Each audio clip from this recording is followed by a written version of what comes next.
At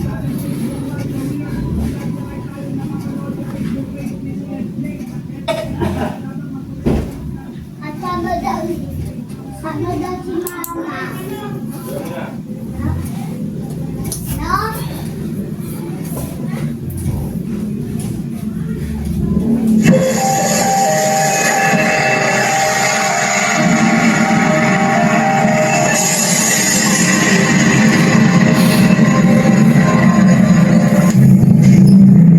Magandang umaga, magandang hapon at magandang gabi mga kababayan. Buong Pilipinas at buong mundo. May ibabahagi po ako sa inyo tungkol sa nangyari sa debate ng dalawang panig mga kaibigan.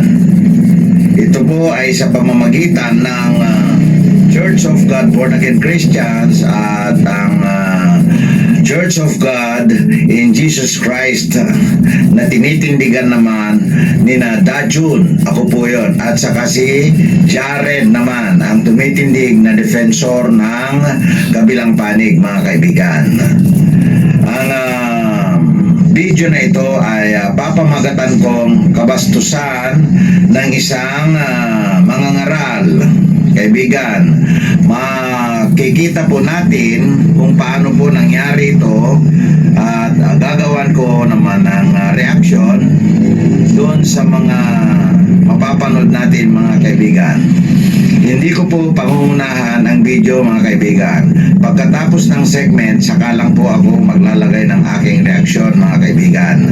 Ang video na ito po ay magagamit po natin sa ating pag-aaral at pagtuturo pagdating sa religion. Mga kaibigan, simulan po natin panoorin ang video mga kaibigan. Sa ngayon mga kaibigan ay mayroon pong gustong talakayan. Ewan ko lang kung natuwag na po si kaibigan Dajun, no? Mga kaibigan, simula pa lang po ang video, may narinig na po tayong side comment ni Brad Esel na tatayong moderator kaibigan.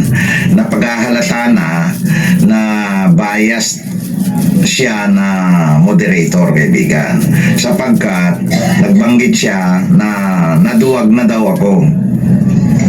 Pansinin po natin mga kaibigan, sa kalagitnaan po ng video na ito malalaman natin kung ito ay tama nga ba ang kanyang pagmo-moderate or mali.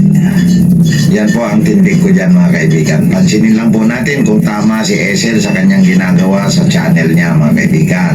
Ituloy po natin ang video. Kasi siya yung hamon ng hamon. Kung andyan siya, sana kaibigan Dajun, kung andyan ka ay pwede magpakita ka para mag-debate, no? Ayan, i-chat ko lang mga kaibigan yung mga kasama natin dito sa studio ngayon, no? Mga kaibigan, kasi may mga nakantabay sa ngayon. Si kapatid na Jared. Si kapatid na Jared ay gusto niyang makipagtalakayan kay kapatid na Dajun. Kapatid na Jared, kung nakantabay ka, para makapasok ka po dito sa live ay pindutin mo lang yung link. At habang hinihintay po natin si Dajun, kung andyan po si kapatid na Dajun, sana po ay magpakita ka para matugtukan yung hamon mo sa mga taga-MCGI. Ngayon at may humarap sa'yo, kaibigan Dajun. Itinachat ko si kapatid na Dajun pero wala siyang simula kanina. Ang tapaw niya kanina pero ngayon ay nagulog na yata, no?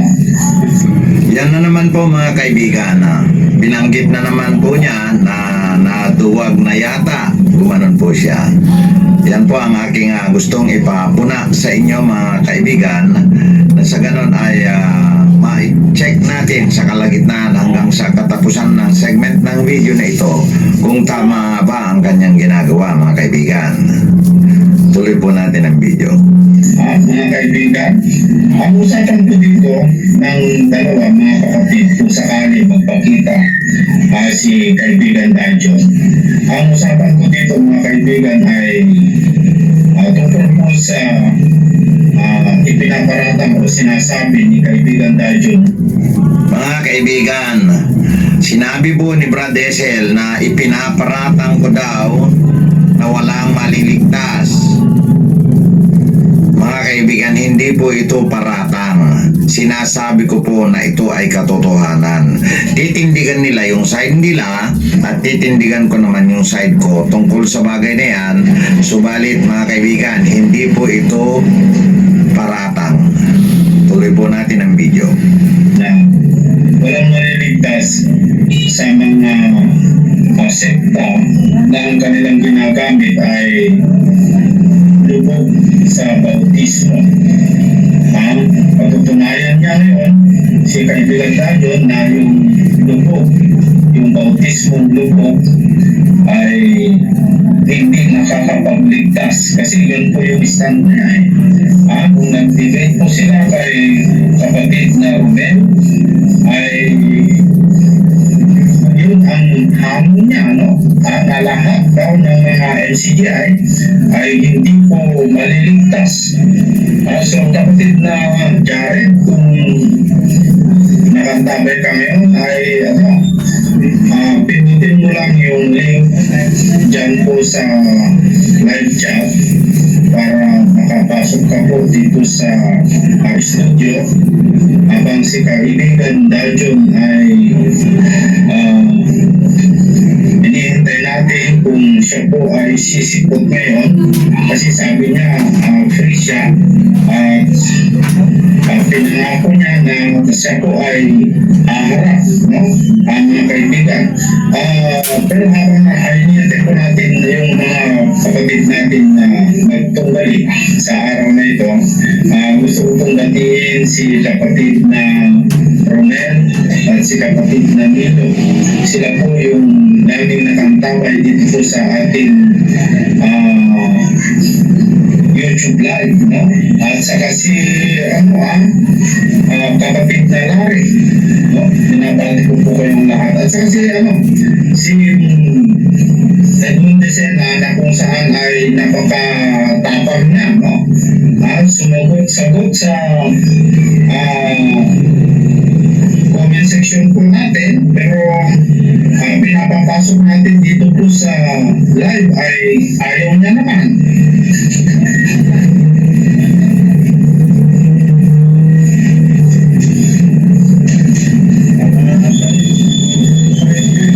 So asan na yung mga gusto talakayan yun? Ang usapan po dito mga kaibigan, patutunayan ni kapatid na Dajo na ang tubig na bautismo ay hindi nakakapagligtas o yung lubog na bautismo. Ibig sabihin, ang nakakapagligtas na bautismo ayon sa kanya ay yung buhos. Hindi ka maliligtas pagkus maiimbyan mo ka pa kung ang bautismo mo ay lubog. Kaya lahat na nagbabautismo ng lubog ayon sa kanya, lahat yan ay patungo sa impyerno. Yan po yung sinasabi ni kaibigan Dajon. Katotohanan po mga kaibigan na sinasabi ko po sapagkat nakasulat po sa Biblia na kapag ang tao ay binautismuhan ng bautismong lubog sa tubig ay tungo yan sa kamatayan at yan ay tutungo sa ikalawang kamatayan mga kaibigan. Buong daigdig po yan mga kaibigan, hindi lang po ang MCGI, hindi lang po ang grupo ni SLTV na iyan ang apektado mga kaibigan. Lahat po yan ng relihiyon na nagbabautismo ng lubog sa tubig ay tungo sa ikalawang kamatayan mga kaibigan. Kahit sinong religion mga kaibigan, titindigan ko. Ikaw Brad Esel, kahit maghanap ka pa, kahit sabay-sabay pa kayong lahat, Hindi po ako naduduwag, kaibigan. Inuulit ko, buong daigdig, lahat ng religion ng buong daigdig na nagbabautismo ng bautismong lubog sa tubig ay mali, sapagkat nakasulat sa Biblia na iyan ay tungo sa kamatayan, mga kaibigan. Sa madalit sabi, kaibigan, ay ang bautismo lubog sa tubig ay pumapatay ng Espiritu Santo na pinatira ng Diyos Ama sa mga puso ng tao, kaibigan. Ngayon, hinahamon ko nga po buong daigdig. Hindi po ako namimili, kahit sino sumalang dyan. Ititindig ko na ang sinasabi ko, hindi ko ipinaparatang ito, kaibigan. Daanin po natin sa mabuting talakayan nang sa ganon makarating tayo sa pagkaunawa, mga kaibigan. Yan po ang aking tindig, mga kaibigan, na tandaan ninyo, ang sinasabi ko ay hindi ko aatrasan ang tindig ko na ang bautismong lubog sa tubig ay tungo sa kamatayan, mga kaibigan. Ituloy po natin ang video. Ngayon, gusto natin tundukan nun sa pamamagitan ng pagpapatunay natin. Mga kaibigan at mga kababayan, narinig po natin na gusto daw niyang tuldukan. Mga kaibigan, hindi po niya matutuldukan sapagkat ang sinasabi ko po ay pang buong daigdig, mga kaibigan. Hindi po pwedeng tuldukan niyang mag-isa o yung mga kasama niya dyan o hanggang sa MCGI matutuldukan ng aking ipinaglalaban, mga kaibigan. Hindi po nila kaya sapagkat napakaraming religion na nagbabautismo ng lubog sa tubig, mga kaibigan. Kaya kung sila-sila lang, hindi nila matutuldukan yan, mga kaibigan. Ituloy po natin ang video. Itindigan niya sa dito sa live ngayon. Hinihintay natin na sana po ay makarating o sisipo. Kasi nangako naman siya na siya ay sisipo. Ayan. Ayan. Magandang hapon sa iyo, kapatid na Jared. Andito na po si kapatid na Jared, mga kaibigan, ng ating kasama.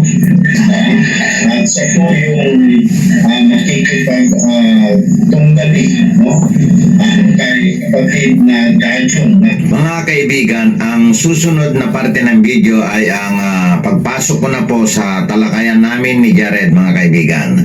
Pansinin po natin, ang pag-uugali ng bata na ito ay hindi ko po nagugustuhan. Maliban na lang po kung sa mga kasapi niya, kabigan niya, siyempre magugustuhan pa rin po nila ang pag-uugali ng bata na ito, mga kaibigan.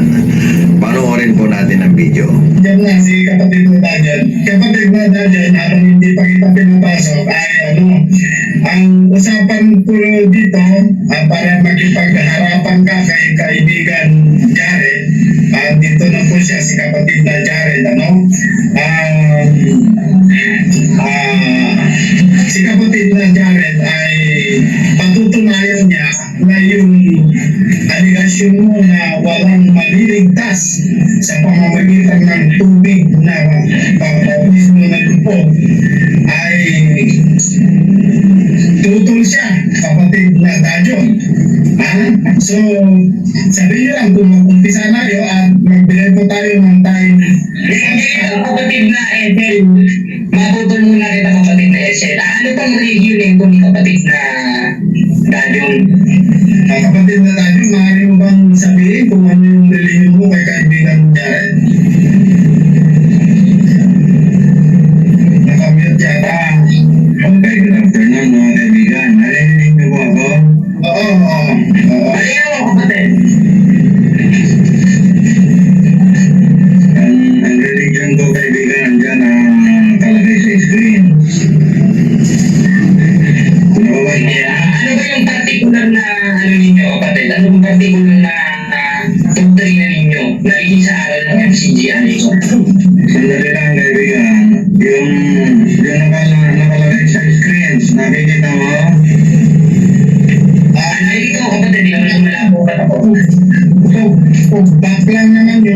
nabasa.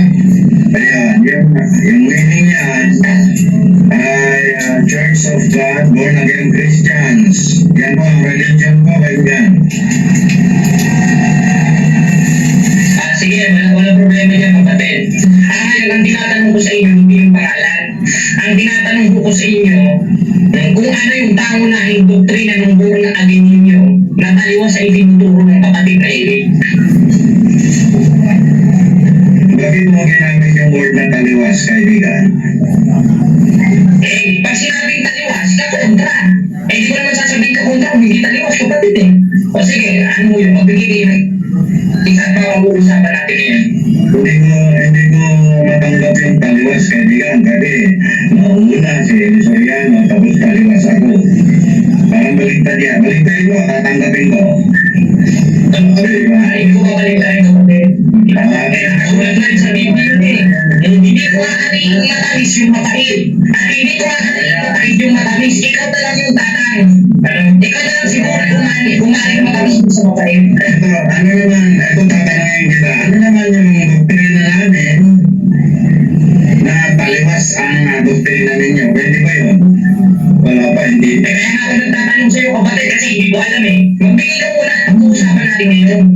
Kaya nga, Ikaw naman pala, kapatid, parang hindi ka Kristiyano eh. Kasi kung talagang tunay kang Kristiyano, handa ka dapat sa pagsagot 3:15 ng unang Pedro. Ikaw pa lang, taliwas ka na, kapatid. ay hindi magandang kasunod-asin.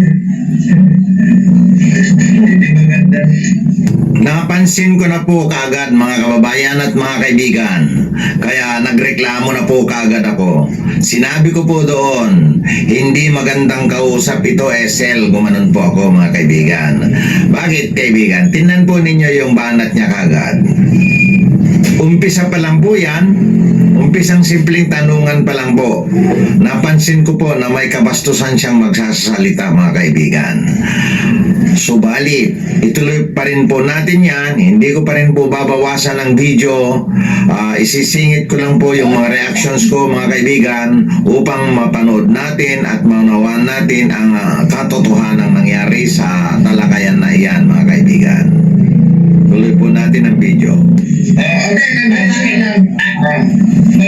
Baka malaman po kayo, request ko kaibigan. Itong kausap ko ay nag-aakusahan, nababanggitan na Hindi pa ako sa iyo, kapatid. Kapatid na SL, pwede ka po pumagit na sa Ayan na naman po mga kaibigan. Nagsasalita ako, sumingit na naman. At ito naman ang aming moderator ay wala siyang gagawin. Pinababayaan lang niya. So anong ibig sabihin nito mga kaibigan? Di ba? Ang moderator biased. Tanda mo ito, kaibigan SL. Yung ginagawa mo na ganyan ay hindi ka nakakatuwang mag-handle ng talakayan o mag-moderator sa talakayan. Ngayon, ayusin mo yan. Ang payo ko sa iyo, SL TV. Channel mo pa naman ito kung saan ka nagmo-moderator, kaibigan. Tuloy po natin ang video. Ano kapatid na SL? Ganito na lang. Paano sa inyo ba kapatid? Yung voltage mo ba ay kaliligtas ba yun o hindi? Kategorika na tanong. natural, yes. Yung tamang Ay kaliligtas. ayaw, yung tamang voltage mo. Sige, sunod na tanong kapatid na SL ha, pagpauman ninyo. Kasi ikaw kapatid na Dajon. Yung tamang voltage mo na sinasabi nyo, voltage mo ba sa tubig yun o yun yung magtataas ka na ng may ofisado ka na? Voltage mo sa tubig, kaibigan. Ayun. Ngayon voltage mo sa tubig, paano na voltage mo si Kristo sa tubig? Bisikan ba o iniubo? Kaibigan.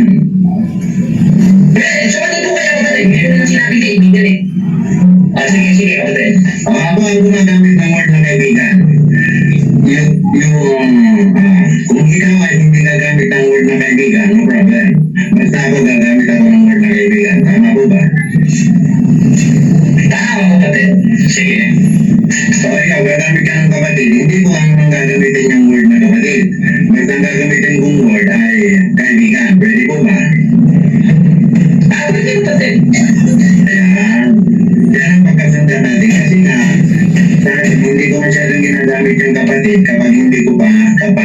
pananampalataya. Yan ang sinabi ko. Now, sige, tanong ka. Ano yung tatanong ko sa inyo? Ano, sige, ang gusto mo? Magpaliwanagan ng may oras o magtanong na lang kayo? Para mas maganda. Ganito kapatid na Esel. Ganito kapatid na Esel, ano? Kasi para mabuo yung temang pag-uusapan natin. Ito ang magtatanong pa nga ako sa kanya eh. Pwede niyo po bang isahin kapatid na dadyo yung mga doktrina ninyo? Ano? Nakontra dun sa akin kapatid Jimay. Ang doktrina namin, mga kaibigan, ay nakasulat lang sa isang notebook. Yung mga pinaniniwalaan namin, balik lang ang doktrina namin nakasulat, 10 items, 10 aral lang, 10, parang kumbaga, 10 sabi ko, 10 utos, na fundamental belief lang sa amin, 10 lang yan. Ngayon, yung aming doktrina naman, kaibigan, ay yan ang pinananampalatayanan namin, mga kaibigan. Ngayon, yung sa doktrina namin ay hindi papanahon para sabihin ko sa'yo kahit mga kaibigan. Paliwanag. Hindi pa panahon. Ibig sabihin kasi, kahit isa. ganito kapatid. Sa ito, may tatanong lang ako sa iyo sa ano. Ano ba yung mabuti? Yung sumagot sa tanong o yung hindi sumagot sa tanong? Isa lang ang mabuti, kaibigan. Malayo ka na sa mabuti na sinasabi mo. Hindi tinatanong kita kapatid, hindi ko sinabing isang mabuti. Categorical ang tanong ko sa iyo, tata, sagutin mo categorically. Ang tanong ko sa iyo, mabuti ba yung pagsagot sa tanong? Sumunod mo na sa tanong sa tanong. Ito ganito na, ang aral niyo ba? Meron ba kayong aral na gaya ng mga born again Christian, once saved, always saved? Ay, wala kami yan. Once saved, always boses, wala po. Meron din ba kayong doktrina gaya ng mga ibang denomination ng born again na hindi na kailangan ng gawa para maligtas? Hindi po. Hindi po kami ganun. Kailangan ng gawa upang maligtas. Wala tayong pagtatalo dyan. Ngayon, kailangan ba ng religion para maligtas sa inyo o hindi? Kailangan. Ayaw, maganda. Ngayon, ito uling tanong. Si Kristo, siya rin ba yung ama sa inyo? Hindi. Sige, pwede pong pakipaliwanag para mapag-usapan natin. Sandali nga, kaibigan. Yung topic, ang huwag mong iwanan. Hindi yung Kristo ang Ay, hindi ko iniiwanan namin. Gusto ko nga dala-dalawang topic tatay eh. Para marami tayong usapan dito eh. kahit na tuloy-tuloy, kaibigan. Hindi kita aatras. May tuloy-tuloy ba yung topic? Sige. Ako ka lang mag-uusapan. Ayun, tinatanong nga kita kapatid eh. Kung para sa inyo na, si Kristo, hindi ka naman. Hindi nga yan puro kasi tanong. Kailangan nga, ang nakatanong, pag nasagot ka, magpatanong ka rin. O sige, magtanong tayo kapatid. Magtanong tayo kapatid. Ikaw, huwag tayong makalamang ka lang, hindi pwede. Yan, that's it. Bigyan nila example. Kung ano mo, vaccine ring, nandyan ang referee. Ayaw ko ng example, ay gusto ko tutukan sa Biblia. Ito mo na, ito, di ba? Ayaw ko ng example, gusto ko ayaw sa Biblia. Ay, Biblia. Mga kaibigan, nagsimula na po dito ang sinasabi kong kabastusang pag-uugali ng batang ito, mga kaibigan. Gagamit lang po sana ako ng example na boxing ring na nandun ang dalawang boxers at nandun naman ang isang referee na taga-pamagitan. Yan po ang purpose kung bakit gagamit ako ng isang boxing ring nang sa ganon magamit po yung tatlong persona sa isang pagkikipagtunggali, mga kaibigan. Ang ginawa po nitong batang ito, mga kaibigan, ay sumingit po siya kagad at pinanggihan niya, ayaw daw niya, hindi daw biblikal. Sa mga parte ng video na yan, ipipilit po niya na biblical medical lang daw, wala daw boxing ring. Mga kaibigan, sinasabi ko, ang aksyon ng batang ito ay isang napakatinding kabastusan mga kaibigan. Ganun pa man, ay pinagbigyan ko lang muna siya. Hindi ko pa rin ho siya pinilit dun sa gusto ko na ibigay na example sa kanya mga kaibigan. Ituloy po natin ang video mga kaibigan.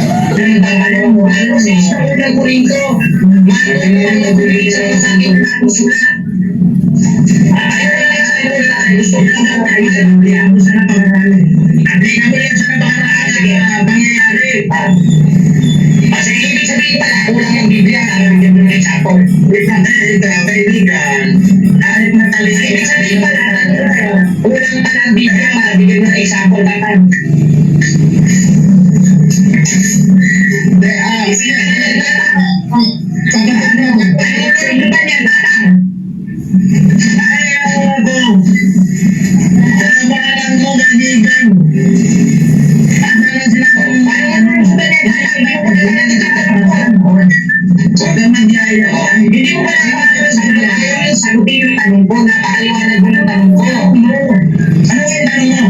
Itatanong ko, sagutin mo. Kasi sinabi mo, parang boxing ring, ano?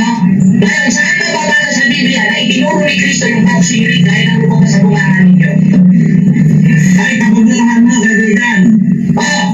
Ikaw na sabi niya, kapatid. Ikaw na sabi niya.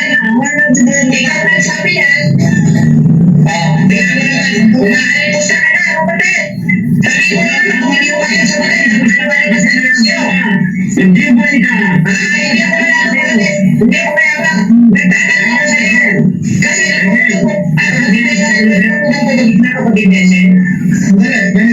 ganito na lang.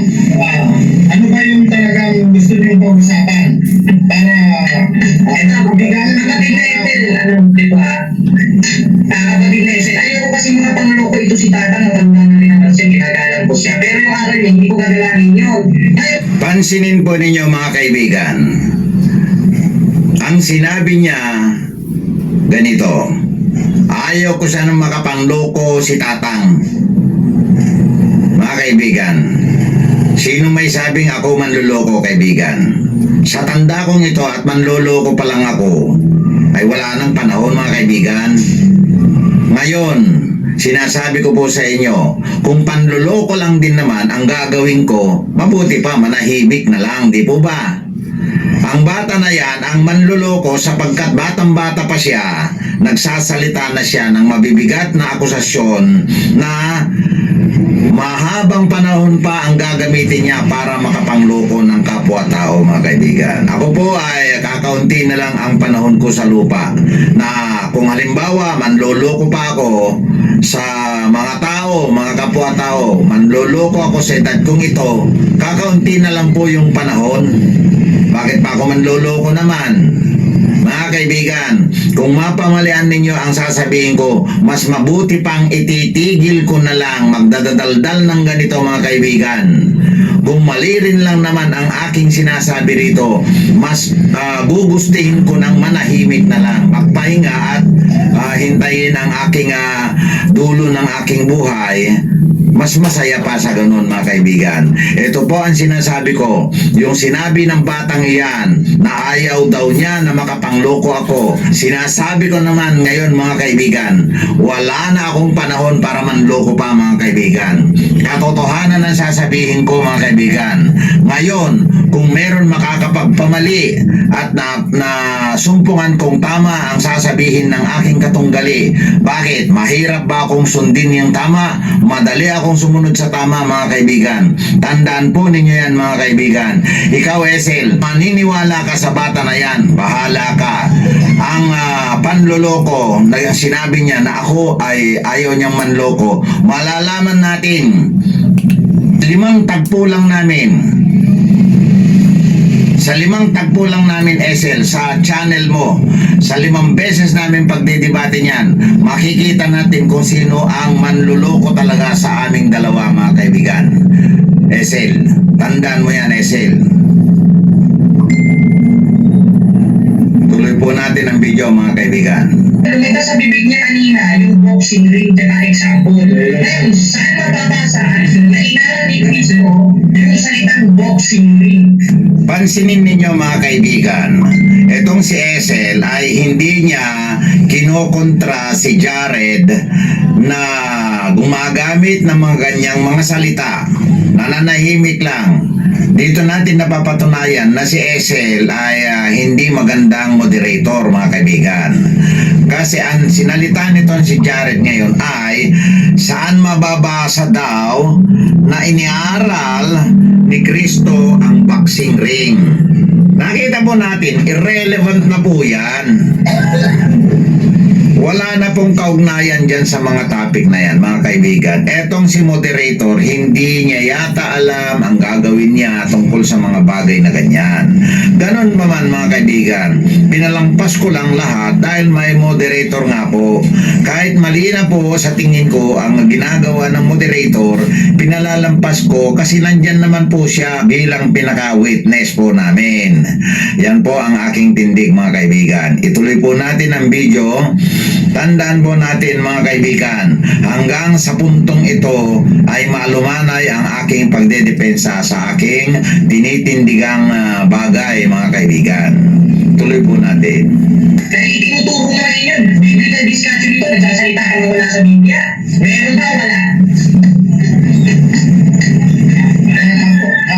Ayan po, kapatid na Larry, ayan.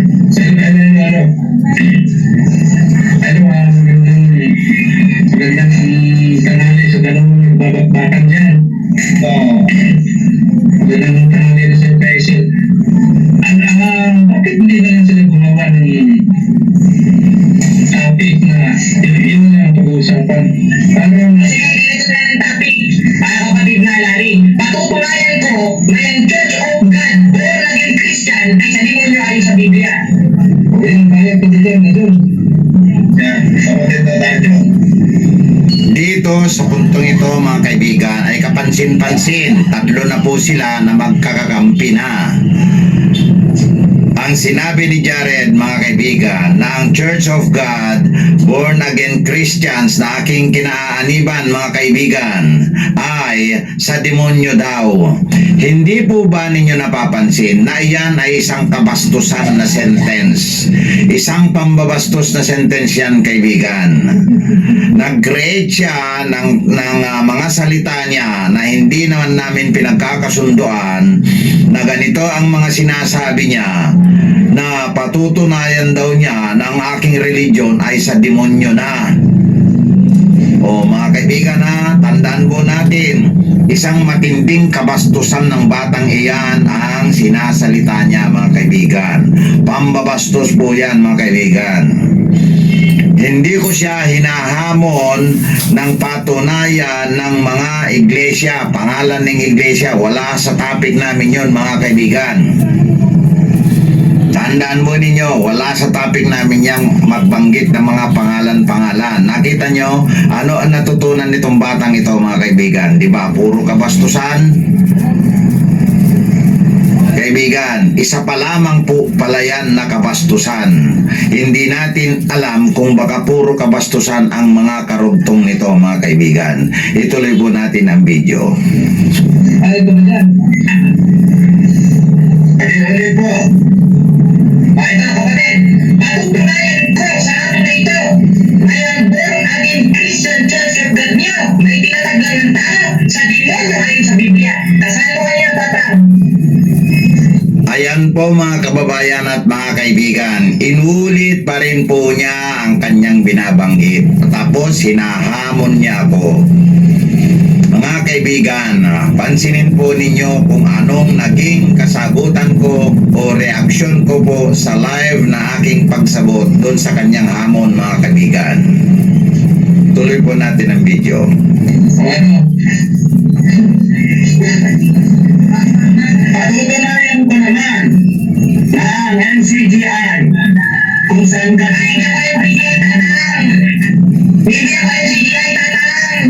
Kahit mo ko sa iglesia ng Diyos, hindi yung CGI. Nako. Yun. Okay. Sandali lang po. Sandali lang po. Sige, sige. Sa puntong ito ng video mga kaibigan ay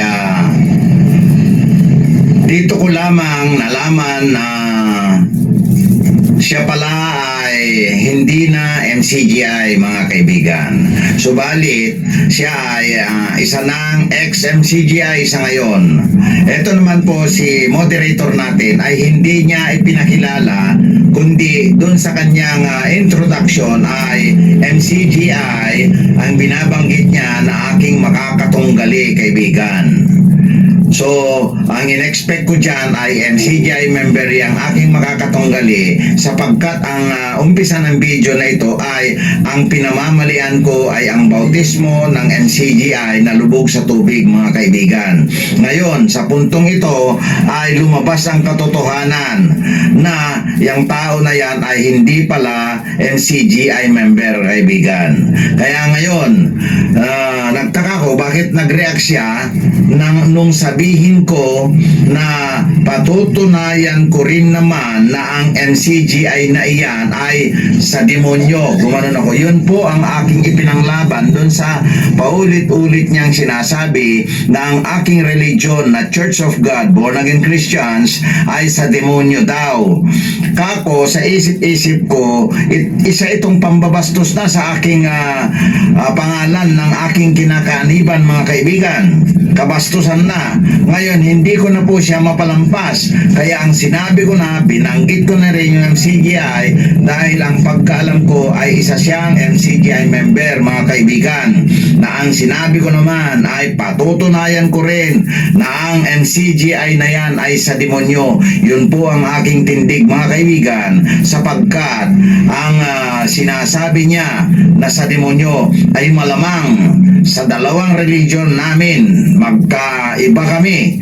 Natural po yan mga kaibigan na mayroong mali at mayroong tama dyan, sapagkat itong aking religion ay nagdadala ng isang katotohanan mga kaibigan, ang tamang bautismo tungo sa buhay na walang hanggan.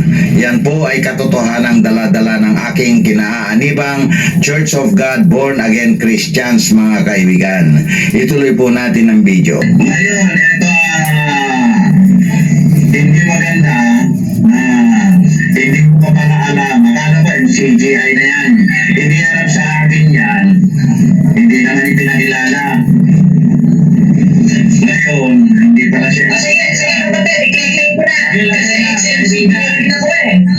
Sige, ito, dadalhin ko yung araw ng MCGI para sa ikatutuwa ninyo dahil ex-MCGI ako. Ngayon, patunayan nyo na ang MCGI sa demonyo. Patutunayan ko na yung Church of God Born Again Christian Church nyo na kinahaniban sa kasalukuyan ay sa demonyo, ayon sa Biblia. Sige, kapatid na yan, pwede po ba kayo pumagit na? Yan po mga kaibigan na mga taga-MCGI.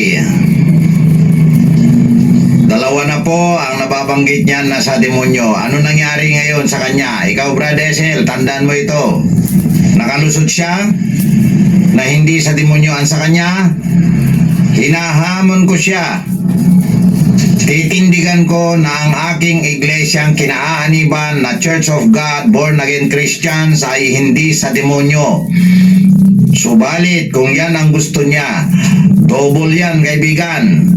Habang pinapatunayan niya na sa demonyo ang aking kinaaniban, patutunayan ko rin na sa kanyang kinaaniban na iglesia ng Diyos kay Kristo Jesus ay sa demonyo rin. Oh, ano nangyari ganon? Oh, anong nangyari kung ganon, SLTV? Tabla, di ba? Tandaan mo to, kaibigang SL. Yung mga ganong mga hamon, mayroong tatapat sa kanya sapagkat nalalaman ko na ang kanyang mga gawa ay hindi lahat ayon sa Diyos. Hindi ko po ine-entertain yung idea na patutunayan na ang isang religion ay sa demonyo mga kaibigan. Sapagkat yan ay maliwanag na pambabastos sa katunggali o sa ibang religion mga kaibigan. Pwede pa sigurong sabihin natin na antikristo. Ngayon, kung i-shortcutin mo na sa demonyo, wala po noon mga kaibigan.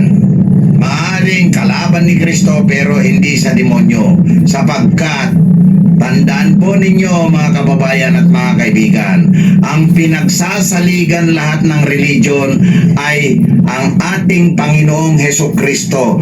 Walang religion na nakasalig sa demonyo.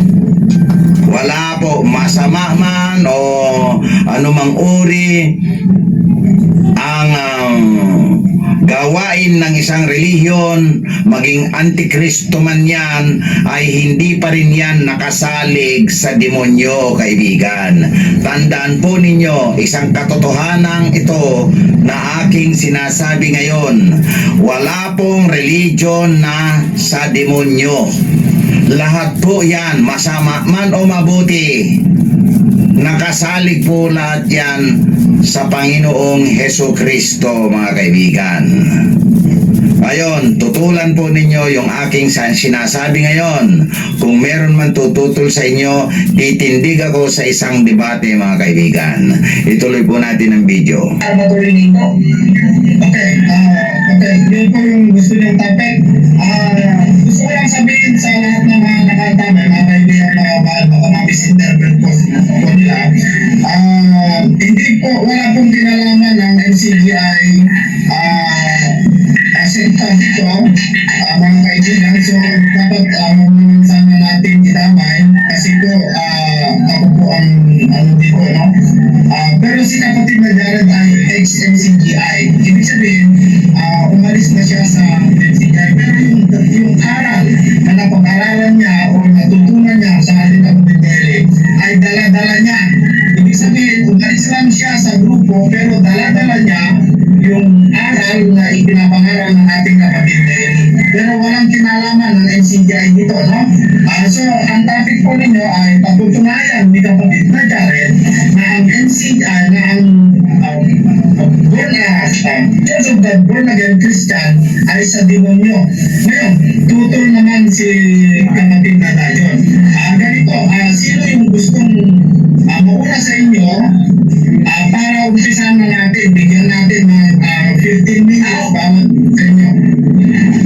Mga kababayan at mga kaibigan, isang nakakapagtaka na itong si moderator ay pumapayag sa topic na patutunayan daw ni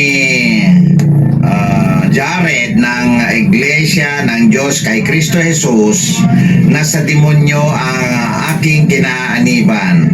Unfair, mga kaibigan. Bakit yung aking pangalan ang patutunayan na sa demonyo? Hindi yung kanyang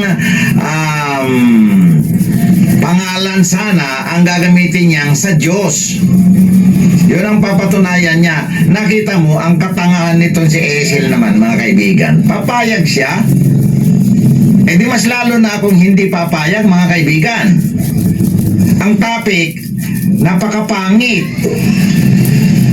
Oh, sino nag-compose ng topic na yan? Si Jared. Sinususugan naman nitong ni Esel. O anong itsura nilang dalawa? Di magkakampi, mga kaibigan? Eto, tandaan natin, mga kaibigan. Hindi po maganda ang kanilang paraan na pakikipagtunggali sa kapwa religion, mga kaibigan. Tandaan po ninyo yan. Tuloy po natin ang video, mga kaibigan. Ako, kapatid Vincent, kasi ako nagmula pero matututunan naman ito ni Tatang. O sige, Sandali lang. O sige, ano? Kaibigan, pwede bang pakipatay mo sa kanya yung pangalan niya dyan sa kung anong name ng church niya? ayun na ako. Church of God in Jesus Christ. Ayun ang ibig sabihin, Iglesia ng Diyos. Church of God in Jesus Christ. Kaya ayun mo. Ikaw ba yung founder? Ang founder po namin si Cristo, ulo 18 ng Colosas. Yan ulo ng tahanan ng Ibisyulatan namin. Si Cristo ang founder ninyo. Kasi kung ano yung ganyang kaibigan na hindi pwede mag-founder ang Cristo. Kapatid na Esel, mamaya na yung anghel niya, kapatid na Esel, iba to sa atin. Dahil hindi pa naman, simulan na natin ang oras, kung anong sasabihin niyo sa akin, sabihin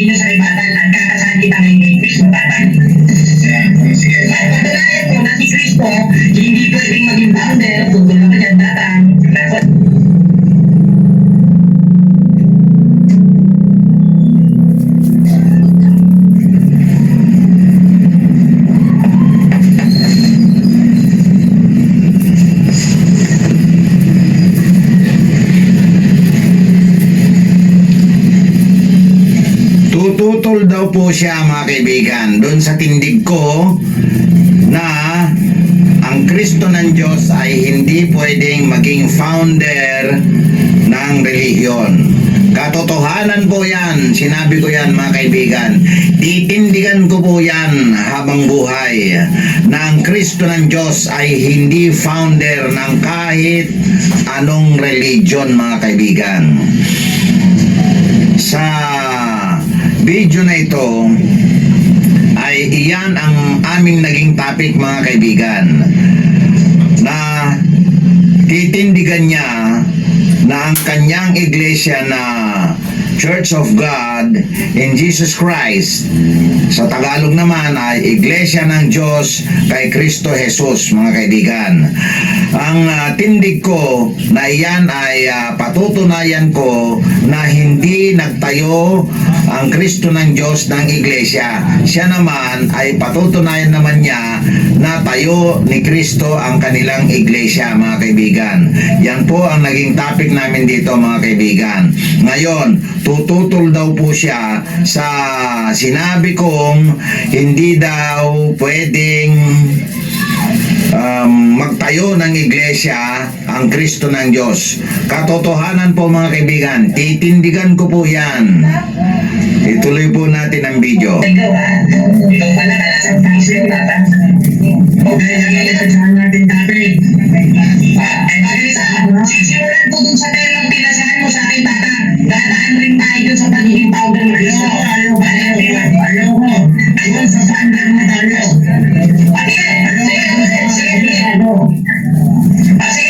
Sige.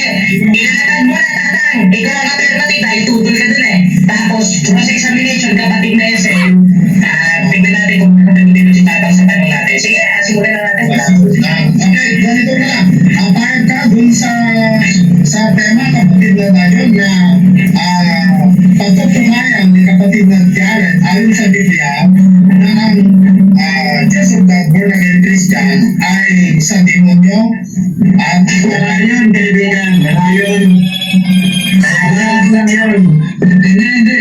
Ang tanong kasi, papayag kayo. Hindi nga ako papayag na napatutunayan niya na sa demonyo. Ayan na po mga kaibigan at mga kababayan. Itinanggi po yan. Hindi po ako pumayag na papatunayan niya na ang aking religion ay sa demonyo, sapagkat hindi totoong sa demonyo ang religion mga kaibigan. Wala pong religion na sa demonyo, kahit na ang pangalan pa ay religion ni Satanas, sapagkat lahat ng mga religion mga kaibigan ay nakasalig sa Panginoong Hesukristo. Yan po ang katotohanan. Yung sinasabi po niya na patutunayan niya na sa demonyo, ano ka? Sinasabi ko po, kapag sinabi mo na sa demonyo ay pag-aari ng demonyo yan mga kaibigan. Ngayon, wala pong religion na pag-aari ng demonyo. Mga kaibigan, inuulit ko po, wala pong pag-aari ang demonyo na religion mga kaibigan, sapagkat lahat ng religion, mabuti man o masama ang ginagawa, nakasalig po lahat yan sa ating Panginoong Hesukristo mga kaibigan. Yan po ang katotohanan.